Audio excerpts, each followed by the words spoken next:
Oh, thanks, Bran. You know, I've been playing Battlefield as long as I can remember. And over the past 16 years, these games have come a long way. From 1942 to Bad Company to Battlefield 4 and up to Battlefield 1. And today, I'm taking on the most important mission objective I've ever been a part of, telling all of you about Battlefield 5. I'm geared up, ready to go. My squad's out there, so let's deploy because we are live in London. Let's get the show started.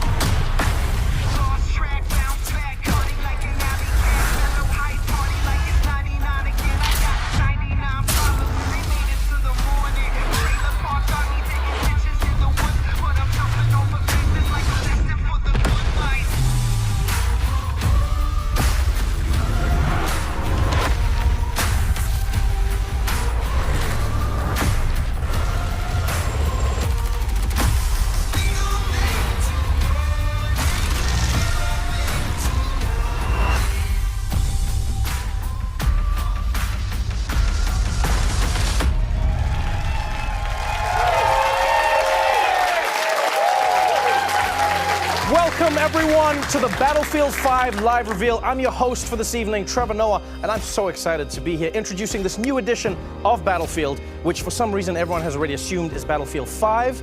And not Battlefield V. Could be V. Why not V? Battlefield V could be just as good. Yeah, I do love that fans on Twitter are actually changing the Vs in their profiles for this game, something my mother did many years ago, ahead of the curve. And most people don't know this, but the V in my name is actually a 5. Yeah, my name is actually pronounced Trev5 or Noah. Very unique. As a huge fan of these games, I've always loved how captivating the Battlefield is. And today, you'll see that Battlefield 5 has the most immersive battlefield ever. If you've ever been in a battle with me, you know that I'm the most dedicated support class you will ever meet. I'm in the mud, repairing the tanks. You know, I'm laying down mines as tank rushers come in. One time, I even repaired a plane mid-air that might be alive, but I'm sticking with it. Because you see, I love that glorious joy of being the uncelebrated hero in a battle. And this game is going to have tons of moments like that. There are so many new and exciting features coming to you in Battlefield 5 that you will learn about today. The next level of large-scale multiplayer, Battlefield 5 single-player war stories, and we'll start showing you the epic post-launch journey all players will experience when the game is finally released.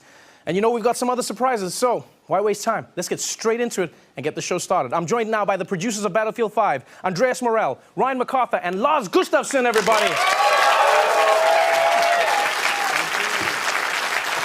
Gentlemen, I'm not here as a professional anything. I am here as a gamer. I am here as a Battlefield player. I am here to ask only the questions I am interested in. You have made a horrible mistake. I knew it, I told you. Let's start at the beginning. You are taking players back to where the Battlefield franchise started, World War II. Now, at this point, are you like those guys, you know, those elderly pilots that they find on an island in the Pacific, you know, who think that the war never ended? Is that who you are right now? It did. It ended.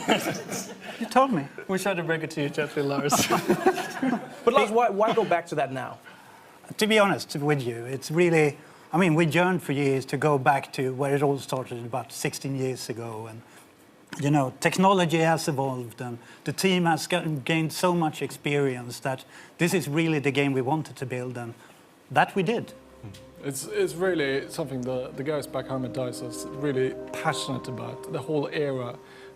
Just ask Mr. Battlefield, he was there. Right, Mr. Battlefield, that's Lars's nickname, by the way.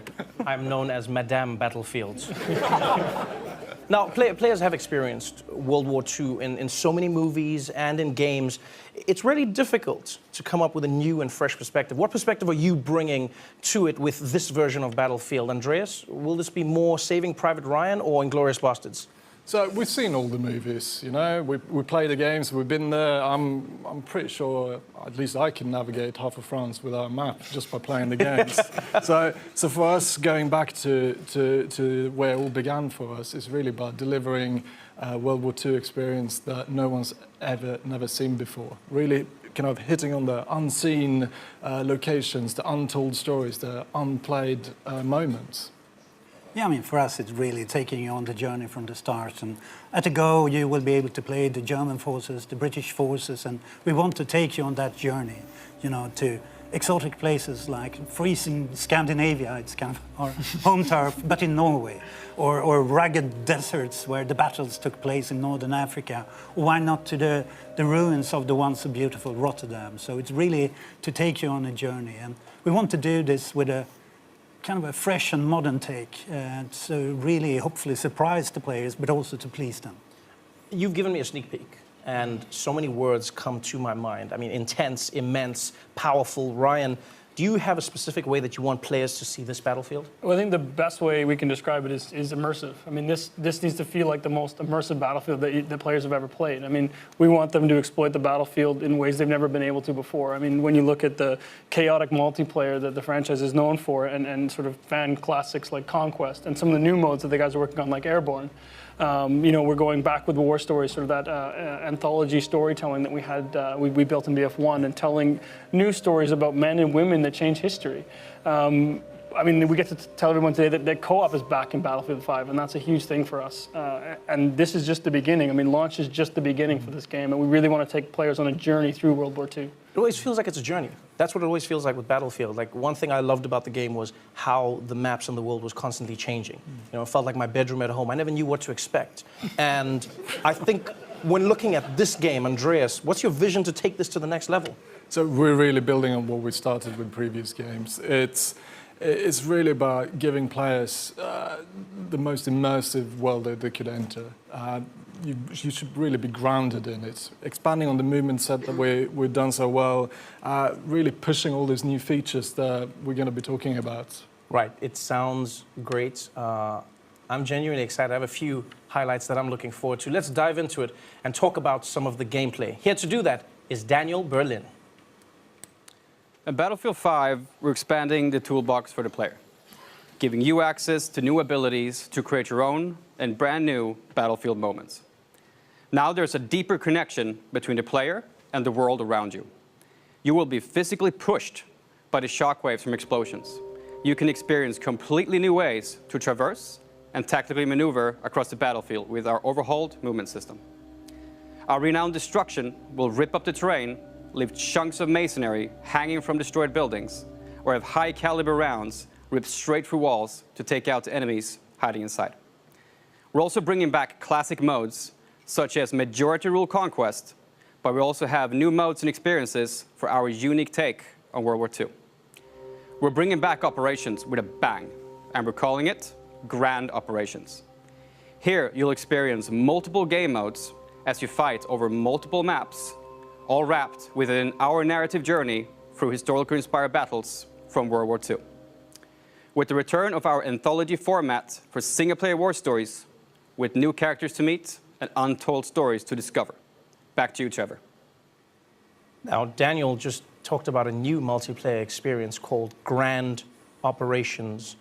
And I'm really excited because it sounds to me like you can pilot a giant grand piano like a tank. I'm pretty certain that's what it is, right, Andreas? I'm not sure about the piano, but it's definitely massive. It's really about reliving all these power fantasies from World War II, like Airborne being power dropped in, and it's operations from Battlefield 1, but bigger. It's really good. Yeah, I mean, what we want players to feel like is sort of a dynamic player-impacted experience taking place over 4 fictional days. I mean, day 1 starts with you jumping out of an airplane and with the objective to destroy the enemy artillery, with that enemy sort of entrenching themselves to defend and protect. And depending on how the outcome of day 1 goes for you, as the two main forces start to battle over day 2 in a game of breakthrough, with the number of lives you have left remaining, depending on what you did the day before. And then as you continue to push on into new locations, we're going to see things like Conquest Assault, where players continue to fight for that terrain. And assuming, when we see these players end up in a giant stalemate, then they're going to enter day 4, which is Final Stand. And I mean, this is sort of tired, muddy, no resources left. You've got just you, your squad, and one clip. And you all fight to the last man standing with the weight of the world on your shoulders. So this is a game mode that you may never see if your games are not in a stalemate. You may never get to that 4th map and 4th story then. Exactly. That's an exciting way to play the game. I want to know when we can see more of that. 2 weeks. EA Play, Los Angeles. Yeah. You get hands-on multiplayer for the first time if you're there. So even the reveal of Grand Operations spans across multiple events. Wow. Nice one, guys. I have to say, I heard you guys say that co-op is back, and that's one of my favorite aspects of Battlefield 1. Lars, can you tell me more about that mode? I definitely can. I mean, I'm happy to say that for the first time since Battlefield 3, co-op is back, and we're calling it Combined Arms. And here it's yet another way to experience that Battlefield sandbox, next to our war stories and the multiplayer. And what we want to do here is to allow you and up to 3 players to go online and step into those shoes of the Pathfinders, those paratroopers that go in behind enemy lines. And here you really only have the soldier next to you, maybe not Brian, but the soldier next to you to rely upon as you move forward, since, getting detected might mean death. And you will soon be struck by resource scarcity. You need to find the tools and find your way to the objective. So stakes are high, and you need to kind of assess, can I push through or do we need to extract early? It's kind of win or lose. It's up to you. I've been a huge fan of war stories, the single-player campaign in Battlefield 1. What I truly enjoyed about it was I felt like I was learning about the stories behind the war and playing through the stories of the war, and it didn't always end well. And what I loved is because of that history element, like for instance, I told my little brother, I said, hey, if mom ever catches you playing, just say this is a history class that you're doing on the console. And then what I'd do is I'd tell my mom he was going to do that so she would know that I was always her favorite. And what was great was seeing the story. Lars, like, how is single player going to change in Battlefield 5? Don't tell this to my kids. Well, are they changing? I mean, to me, I'm happy that you like the war stories. And for us, the war stories are really our opportunity to put the war into perspective. It's really about those human and untold stories of the war. And we try to portray those kind of real and relatable people facing epic warfare. And it's Battlefield after all, so we'll be talking a lot here today about the gameplay improvements. So player agency is key, so you can create your own Battlefield moments. And at the bottom line, it's about allowing you to witness the Second World War, but through the eyes of the men and women that changed the world. Yeah, I mean, as you can see here, I mean, this is one of the war stories that we're going to be talking about first. I mean, this is our Nordlys story. This is the story of a young woman who is part of the Norwegian resistance fighters fighting the German occupation during World War II. I mean, this is an exploration of emotion and feelings. It's a family story. Right? You know, and this not only sort of really grounds the players in the reality, but sort of sets the context of the World War II that we're trying to create at DICE. It's not often that you find stories that connect with the emotion of the characters in the story. Instead of just focusing on the explosions and the gunfire, you see that look in her eyes. You want to know what she's thinking, what she's experiencing in that story. Why was it so important for you to focus on the people behind the stories from war? Well, I think it's important to tell, you know, sort of believable and sort of honest stories and really sort of set the context and sort of maintain that connection to the world that we're trying to create. I think it's important for people to understand where we're coming from and what our particular take is on World War II. So what we're going to do right now is we're going to go back to Daniel now to cover what you'll take to the battlefield with you. In Battlefield 5, we're aiming to mirror the immense arsenal of the Second World War. This was a period that saw an explosion in terms of innovation when it comes to weapons and vehicles. You will get to fly iconic airplanes, engage in incredible tank battles, and also unleash secret weapons from World War II. Weapons that are powerful enough to turn the tide of any battle. And with the new fortification system, you can be more strategic than ever in how you choose to defend or advance through the terrain. Back to you guys. You know, in playing Battlefield, I know everyone in the audience will agree with me, people at home as well. I've always been impressed by the level of realism in the game. I remember once I was playing with a friend who served in Special Forces, and we were talking about our favorite guns, and I was talking about the recoil and what I liked about the sights versus other guns. And he turned to me at one point and he said, "Oh, where did you serve?" And I felt embarrassed because I was like, "Oh, Battlefield 3, that's where I was." And instead of him being angry, he was like, "I didn't know that there was a game that was that immersive, something that really was as true to real without being a war simulation as possible." Guys, tell me about some of your favorite weapons in the game, some of the new vehicles that will be available in Battlefield 5. I think at first, just by going back to this era, the pool of hardware that we can choose from is immense. There's so much there. And for me, being a vehicle guy, it's really quite a simple choice. It's the Tiger 1. The Tiger 1 tank? Yeah, I think it's the most iconic tank from this era. I just think it's amazing. What do you like about it? That's a weird choice for me. Have you seen it? I think it's the best. What, like the looks? A bit, but also Are you checking out a tank? Have you been in a battle with that? Yeah, but I've never looked at it. I'm like, if I'm on the outside, I'm dying. If I'm on the inside, I'm concentrating. When are you looking? When are you doing You this? should try third-person camera. And just run around the tank dying, and everyone's going to be like, "Who's that guy looking at the tank?" Come on, it's beautiful. I'll take your word for it. Yeah, good. So Andreas is a tank guy. Mr. Battlefield, Lars, how about you? I'm with you, Trevor.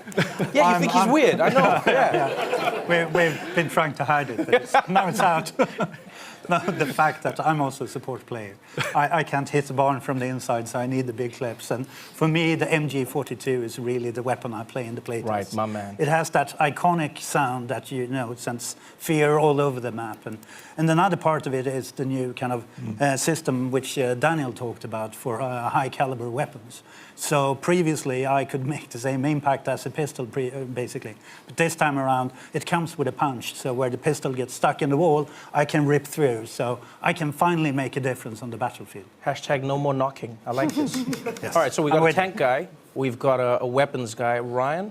Well, sort of embarrassing to admit, unlike Lars, I can't hit a barn, period. So for me, it's the toolbox. In Battlefield 1, all players had a gas mask. In Battlefield 5, we're going to replace that gas mask with a toolbox. So that means I can run around the battlefield with my toolbox, setting up fortifications, and sort of really changing the dynamic of the battlefield so that these guys who can actually hit something, I can offer some value on the playing field. Wait. So fortifications, you just skimmed over that, but what is fortifications? Well, I mean, this as a support player, I mean, I think this is something you really love. It's something I think is a great addition to the game. It really allows you to sort of, for players who want to focus on the objective. I mean, this is something you can sort of pull out your toolbox. You can build reinforcements. You can reinforce buildings that Andreas has destroyed with his tank. You can build foxholes and set up machine guns so people like Lars can sit there and camp out at choke points. I mean, this is going to change the strategic way people play, both as attackers and defenders. Was that in response to the gaming community? Because I know as a Battlefield gamer, I always wanted what I didn't have. So first I was going, hey guys, I need destruction. I need places to fall apart. And then at some point I was like, too much destruction. There's nothing left. Was this a response? Yeah, I mean, we've had a lot of esteemed players in here in the studio today and in the community overall who, at some point, especially when we're testing, we came to a point where the level was leveled. The world was leveled and you couldn't advance. So basically, this is to counter that and give you an additional kind of toolbox to rebuild. And then you and I can come in as heroes again, and they fortify. We come there and we add an extra heavy machine gun or an AA gun. So it's kind of teamwork once again, and we are the celebrated heroes. We are the celebrated heroes we deserve to be. I like that, Lars. Thank you. Now, now that we've learned about the tools, let's hear about the company. Here to tell us more, please welcome Natalie Ek. Trevor, and yes, the company is something that is completely new to Battlefield 5. It's your personal collection of customized soldiers, weapons, and vehicles that you can tailor and grow as you play. The company is the heart and soul of your personal experience, and the choices you make here for your company actually matters. Not only will your choices affect the way you look, but also how your weapons and vehicles play. As you squad up with your friends, make sure to pick a soldier that complements the rest of your squad to take on the battle ahead. And during the game, adapt to the changing circumstances by calling your company and bring in the right soldier, weapon, or vehicle to suit your situation. Back to you, Trevor. Andreas, that really sounds awesome. Tell me more about the company and how it works, because I know from my years in Battlefield that the group that really plays together stays together. No, the company is something that we're super excited about. So for the first time, you can now create your own personal experience with the soldiers you take onto the battlefield. It's really up to you to decide how you want them to play and also how they look. So as you keep playing and you get better, your soldiers will get better with you. So give me an example of how this would impact me as a support class. So if you take your support class player you start playing with that soldier and you start progressing him, you're going to unlock a set of new abilities, new perks, and sort of these new exotic ways to play the game as a support class. And then unlock new weapons for yourself to play with. You take that machine gun that Lars loves so much, and you level that machine gun up. You make the choices that matter, and then you decide, well, I think this needs its own custom paint job. So you sort of make that machine gun, really make it your own, and then you go in and you grab that sort of iconic support outfit that you really want to wear going into battle. You jump in with some friends and off you go. It's funny you brought up customization, because I've always believed in Battlefield the team is important, but looking badass is the most important thing. I think anyone who's been in war can agree with this. Please tell me that I can customize my look to be properly badass in the Battlefield. Well, yeah, of course. I mean, if it's worth doing looking good. Right. So I think, part of the tactical gameplay that comes with Battlefield, I mean, what we want to do is give you the ability to create your own personal identity. So, no more anonymous soldiers. This is your soldiers in their boots going into battle. Their own weapons, customized the way that you want to do it, the gear that you want them to wear. I mean, this is going to feel like it's your own personal arsenal. And obviously, I want to get as much of that arsenal as I can possibly get. How do I even begin getting all of this gear? You play the game. I mean, for what we want players is you get rewarded for playing the game. Yeah, I mean, it's pretty short. It's whatever you want to progress towards, your company, your class, or a specific item, you play the game. And we set out to commit to that you always feel rewarded for what you do, whatever you play. So you just play to unlock these items. Then I guess I have to ask, and I know it's a sensitive subject, but I'm still going to go there. Is this game going to be pay to win? No, you can't pay to get an unfair gameplay advantage. What if I have a lot of money? Call me. So you won't be able to pay? No. So in Battlefield, it's always been about